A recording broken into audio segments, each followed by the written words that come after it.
This secret is encapsulated in 5 powerful words. Be silent anything that you watch them happen. Now you might be wondering, what does it mean to be silent? And how can silence possibly bring about the manifestation of our deepest desires? My dear friends, the silence I speak of is not merely the absence of sound, but a state of being, a profound inner quietude that allows the creative power within you to work its magic. In this silence you will find the birthplace of all creation. It is the womb of the universe, the void from which all things emerge. When you learn to cultivate this silence, to nurture it within yourself, you tap into the very source of all that is, was, and ever will be. But let me be clear, this is not a passive silence. It is not a state of inaction or resignation, nor the silence I speak of is alive, vibrant, and pulsing with creative energy. It is a silence filled with the certainty of your desire fulfilled. A silence pregnant with possibility. Imagine, if you will, a seed planted in the earth. Does it make a sound as it grows? Does it announce its intentions to the world? No. It grows in silence, pushing through in the soil, reaching for the sun, all without a whisper. And yet in that silence a miracle unfolds. From a tiny seed emerges a mighty oak, a beautiful flower, or a bountiful fruit tree. Your desires, my friends, are like that seed. They do not need to be shouted from the rooftops or constantly verbalized. In fact, the more you speak of them, the more you rob them their power. Instead, plant them in the fertile soil of your imagination, water them with the certainty of their fulfillment, and then be silent. Allow them to grow in the sacred space of your inner world. This silence is not about suppressing your desires or denying their existence. On the contrary, it's about giving them the space and energy they need to manifest. When you constantly speak about what you want, when you continually focus on the lack of it in your life, you're essentially telling the universe, this is what I don't have. And the universe in its infinite wisdom continues to reflect that lack back to you. But when you plant your desire in silence, when you nurture it in the quiet certainty of its fulfillment, you're sending a different message. You're saying to the universe, this is already mine. It is done. And the universe has no choice but to conform to this new reality you've created within yourself. Let me share with you a story that illustrates this principle. There was once a man who desperately wanted a promotion at work. He talked about it constantly, telling anyone who'd listened about how much he deserved it, how hard he had worked, and how unfair it was that he hadn't received it yet. Days turned into weeks, weeks into months, and still the promotion eluded him. Then one day he heard these very words we're discussing today. He decided to try a different approach. He stopped talking about the promotion altogether. Instead, he went into the silence of his imagination. There he saw himself sitting in the new office, felt the pride and satisfaction of his new position, heard the congratulations of his colleagues. He lived from the end, experiencing the fulfillment of his desire as a present fact. In his outer world, he continued to work diligently, but he no longer spoke of the promotion. He no longer complained about not having it. He simply knew in the depths of his being that it was already his. And do you know what happened?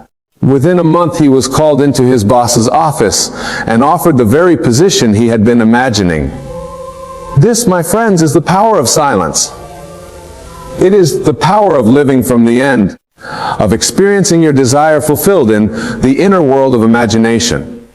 For when you do this, when you truly embody the feeling of your wish fulfilled, the outer world has no choice but to reshape itself to match your interiors. Now some of you might be thinking, but Wayne, isn't this just positive thinking? Isn't this just another version of the power of positive thought? And to that I say emphatically, no. This is not mere positive thinking. This is not about trying to consult that something good might happen. This is about knowing with absolute certainty that what you desire is already yours.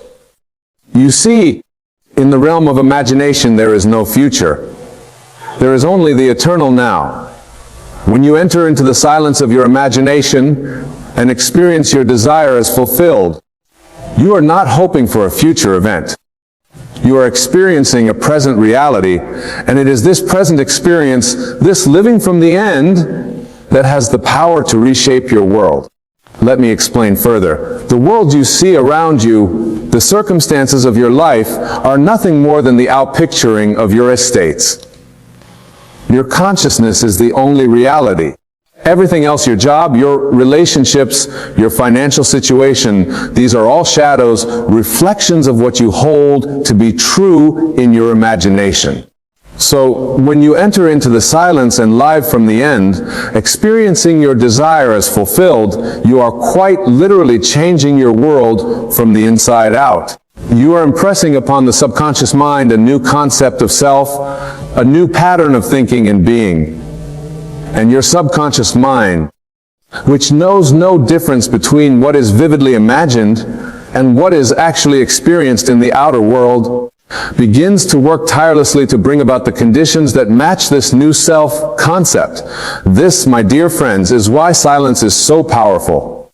In silence, you are free from the limitations of your current circumstances. In silence, you are free from the doubts and fears that may plague your waking mind. In silence, you are free to be, to experience, to live as the person who has already achieved their heart's desire. But let me be clear, this silence, this living from the end, is not a one-time event. It's not something you do once and then sit back and wait for results. No, it is a state of being that you must return to again and again until it becomes your natural way of existing in the world. Think of it like this. If you were to plant a seed and then immediately after see if it had grown, what would happen? The seed would never have the chance to take root, to sprout, to grow into the magnificent plant it was meant to be. In the same way, if you enter into the silence, experience your desires fulfilled, and then immediately return to your old patterns of thinking and speaking, constantly checking to see if your desire has manifested, you rob it of the very energy it needs to come into being. Instead, you must trust in the process. You must have faith in the power of your imagination. You must know with every fiber of your being that what you have experienced in the silence of your imagination is more real, more true, than anything you can see or touch in the outer world. This brings us to another crucial aspect of being silent, letting go. Once you have planted the seed of your desire in the fertile soil of your imagination, once you have lived from the end and experienced it as fulfilled, you must let it go. Release it into the hands of the universe, trusting that the same power that turns an acorn into an oak tree, that turns a caterpillar into a butterfly, will bring your desire into manifestation. This letting go is not about forgetting your desire or no longer wanting it. It's about releasing the anxiety, the doubt, the need to control how and when it will come about. It's about surrendering to the wisdom of the universe, of knowing that it has infinite ways of bringing about what you desire, ways that your limited human mind could never conceive of. Remember, the universe is not constrained by what you consider possible or probable. It operates according to laws that transcend human understanding. Your job is not to figure out how your desire will manifest.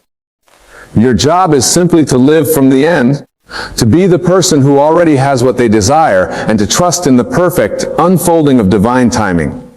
Now, some of you might be wondering, but Wayne, what if I have multiple desires? What if there are many things I want to manifest in my life? And to that I say, wonderful. The creative power within you is limitless. It is not constrained by time or space or the number of desires you hold in your heart. However, I would caution you against trying to focus on too many things at once. Remember, the power lies in your ability to live from the end, to fully embody the feeling of your desire fulfilled. This becomes more challenging when you're juggling multiple desires. Instead, I suggest you focus on one primary desire at a time. Choose the one that, if fulfilled, would have the greatest positive impact on your life. Then enter into the silence and live from the end of that desire fulfilled.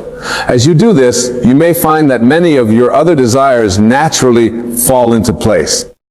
For when you change your concept of self at a fundamental level, every aspect of your life begins to shift to align with this new self concept. Let's delve deeper into this concept of living from the end. What does it really mean to live although your desire is already fulfilled? It means assuming the feeling, the state of consciousness of the person who already has what you desire. If your desire is for financial abundance, then in the silence of your imagination, feel the peace and security that comes with having more than enough. Feel the joy of being able to buy what you want when you want. Feel the satisfaction of being able to help others, to give generously. Embody these feelings so completely that when you open your eyes and return to your silence, if your desire is for a loving relationship, then in your imagination, feel the warmth of your partner's embrace. Feel the joy of shared laughter, the comfort of deep understanding. Feel the satisfaction of giving and receiving love freely and fully. Let these feelings permeate your being so completely that you carry the energy of love with you wherever you go. If your desire is for a successful career, then in your inner world, feel the pride of achievement. Feel the satisfaction of doing work you love. Feel the respect and admiration of your colleagues. Embody these feelings so thoroughly that you begin to carry yourself with the confidence and poise of someone who is already successful. The key here is feeling. Your feelings are the secret to your power. They are the language of the subconscious mind, the fuel that powers your manifestations. When you can genuinely feel as though your desire is fulfilled, when you can maintain that feeling regardless of your outer circumstances, you have mastered the art of creation. Now I can hear some of you thinking, but Wayne, this sounds like self-deception. Aren't we just fooling ourselves? And to that I say emphatically, no, you are not deceiving yourself. You are leading yourself with a higher truth, a deeper reality. You see, my dear friends, time is an illusion. The future you desire already exists in the infinite now of imagination. When you enter into the silence and live from the end, you are not creating something new. You are simply choosing to experience a reality that already exists. Think of it like this.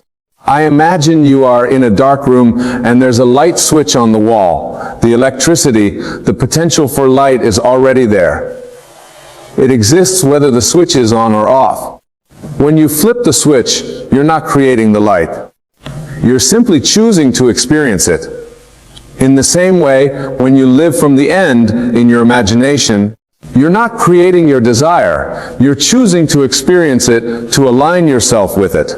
This is why being silent is so crucial. When you constantly talk about what you want, when you focus on the lack of it in your life, you can essentially keep the light switch off. You're choosing to experience the reality of not having.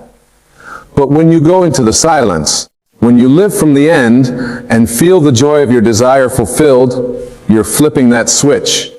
You're choosing to experience the reality where your desire is already manifest. Now, I want to address something that many of you may be struggling with. You might be thinking, but Wayne, I've tried this. I've imagined my desire fulfilled. I've tried to feel it real, but nothing has changed. What am I doing wrong? My dear friends, if this is you, I want you to know that you're not alone. Many people struggle with this at first. The key lies in persistence and in truly understanding what it means to live from the fan.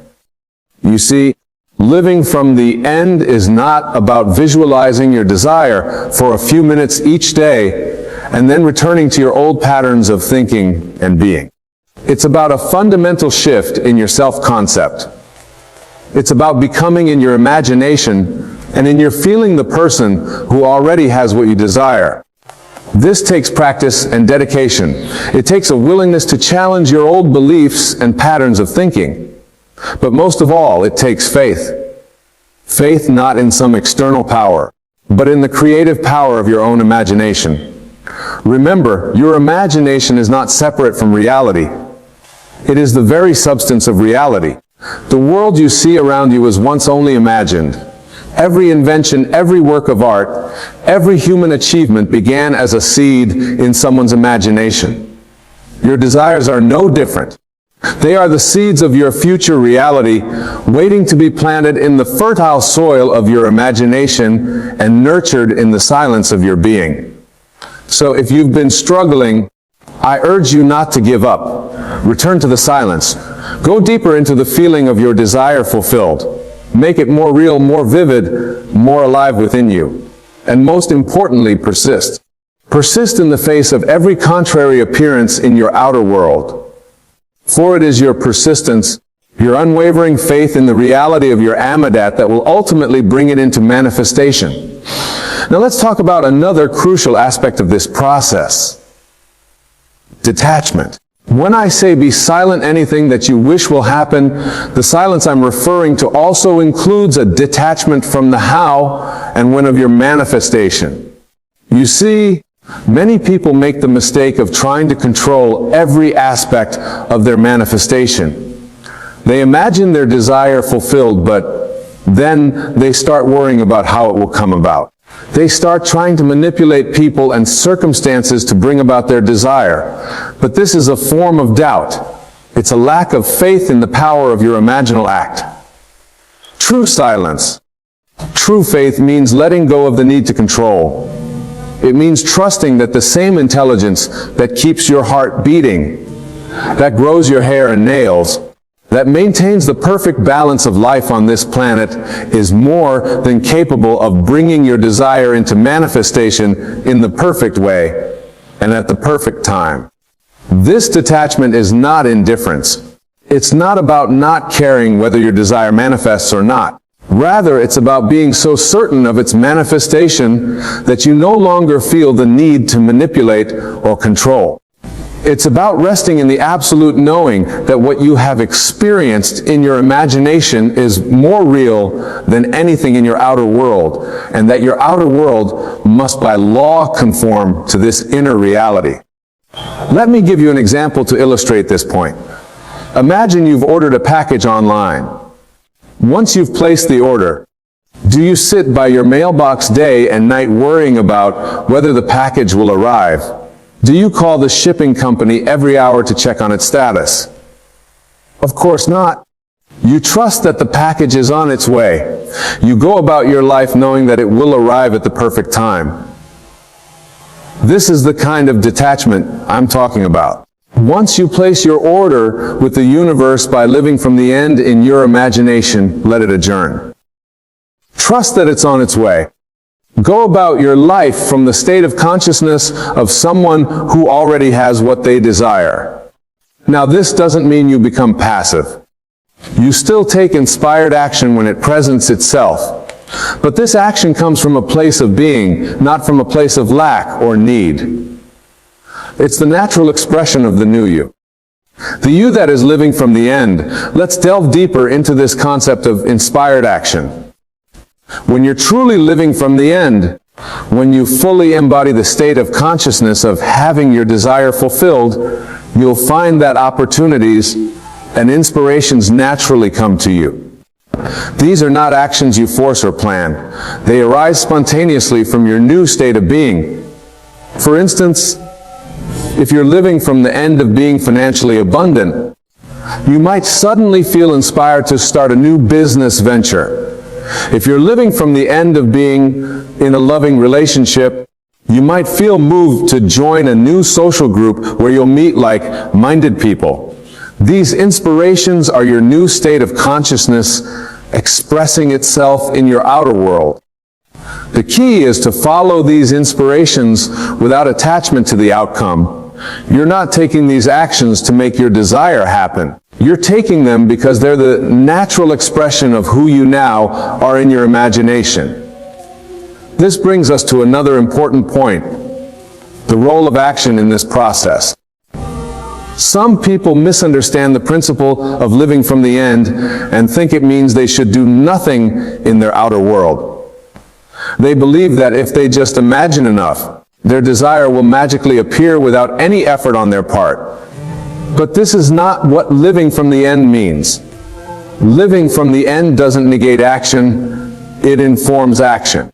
When you're truly living from the end, your actions naturally align with your desired state. You begin to act like the person who already has what you desire. If you're living from the end of being a successful author, for example, if you sit around waiting for a book to magically appear with your name, you write, you edit, you submit your work to publishers, but you do all of this from the state of consciousness of already being a successful author. You're not writing to become an author. You're writing because you are an author. This subtle shift in consciousness makes all the difference. It takes the struggle out of your actions. It aligns you with opportunities that support your new state of being. It allows you to act with confidence and certainty, knowing that you're not working towards your desire, but from your desire already fulfilled. Now I want to address something that many of you may be grappling with. You might be thinking, but Wayne, what about the evidence of my senses? How can I live from the end when everything in my outer world tells me that my desire is not yet fulfilled? This is, my dear friends, is where faith comes in. Not blind faith, not wishful thinking, not faith, but faith based on understanding. Understanding that your senses show you the world that was, not the world that is becoming. Understanding that your imagination is the true substance of reality, and that what you see in your outer world is simply the shadow cast by your inner states. Your senses are wonderful servants, but they make poor masters. They can only show you what has already manifested, but your imagination shows you what can be, what is in the process of becoming. When you live from the end, when you experience your desire,